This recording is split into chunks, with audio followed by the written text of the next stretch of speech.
नमस्कार मित्रांनो, viral Indian या युट्यूब चॅनलवरती तुम्हा सर्वांचं पुन्हा एकदा मनापासून स्वागत।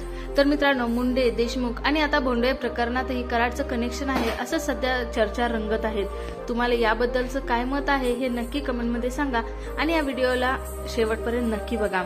बीड शहरात सौरभ भोंडवे यांच्या संशयास्पद मृत्यू प्रकरणाने एक नवीनच वेगळं वळण घेतलं आहे। या प्रकरणात पोलिसांच्या कारवाईवर गंभीर प्रश्नचिन्ह देखील उपस्थित झाले असून वाल्मिक कराड यांच्या हस्तक्षेपाचा आरोप होत आहे। अंजली दमानिया यांनीही या संदर्भात सोशल मीडियावर पोस्ट केली। तर पीडित कुटुंब न्यायासाठी याचना करत आहे, पण पोलीस प्रशासनाकडून कोणतीही कारवाई करण्यात आलेली नाहीये।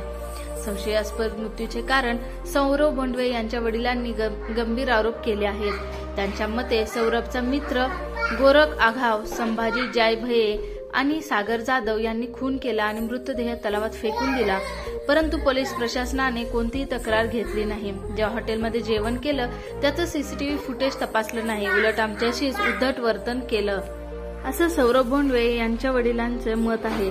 तसेच ते बोलले, माझ्या मुलाचा खून झाला आहे, त्याला तलावात ढकलून दिलं गेलं, पोहता येत नसताना तो तिथे गेला कसा? तसेच पोलिसांनी आमची तक्रार घेतली नाही, उलट धमक्या दिल्या। वाल्मिक कराड यांच्या दबावामुळे गुन्हा नोंदवला गेला नाही। आम्हाला न्याय द्या, माझ्या मुलाला न्याय द्या, त्याला पोहता येत नव्हते, मग तो तलावात गेला कसा? असे खूप सारे प्रश्न त्यांनी उपस्थित केले आहेत। गोरख आघाव हा त्यांच्या मुलाला घेऊन गेला होता। सायंकाळी कोण पोहायला जातं का? त्याचा शेवटचा कॉल हा 6:15 आला होता, मात्र आवाज आला नाही। त्यानंतर अनेक वेळा कॉल केला गेला, मात्र तो कॉल उचलला नाही। आता पाहू आपण नेमकं काय घडलं होतं त्या दिवशी। तर तो दिवस होता 13 ऑगस्ट 2024। सौरभ भोंडवे आपल्या मित्रासोबत उखंडा तलावाजवळ गेला होता। सायंकाळी 6:15 आईचा शेवटचा कॉल झाला, पण आवाजात गोंधळ असल्यामुळे नीट संवाद झाला नाही। रात्री 9 वाजता सौरभ हरवला असल्याचं वडिलांना फोन आला। मित्र सौरभचे कपडे घेऊन पाटोदा पोलीस ठाण्यात दाखल होतात, वडिलांना कॉल करत नाहीत। त्या रात्री शोध घेऊनही मृतदेह सापडला नाही। 2 दिवसांनी तलावात सौरभचा मृतदेह सापडला। तसेच 4 दिवसानंतर भोंडवे कुटुंबियांनी पोलिसांकडे तक्रार नोंदवण्याचा प्रयत्न केला, पण त्यासाठी ते नकार देण्यात आला।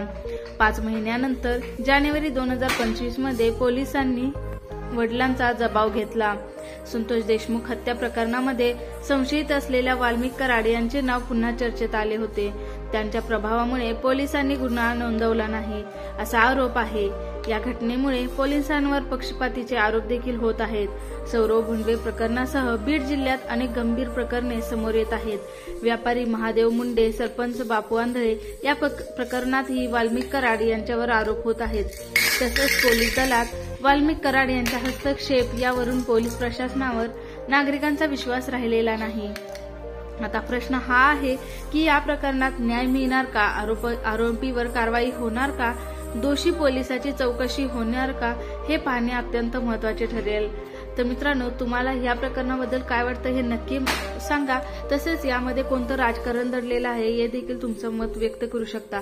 तसेच हा व्हिडिओ आवडला असेल तर लाईक करा, शेअर करा आणि चॅनल आपल्या सबस्क्राईब केलं नसेल तर प्लीज चॅनलला सबस्क्राईब देखील करा आणि अशाच इंटरेस्टिंग व्हिडिओसाठी व्हायरल इंडियनला व्हिजिट करा।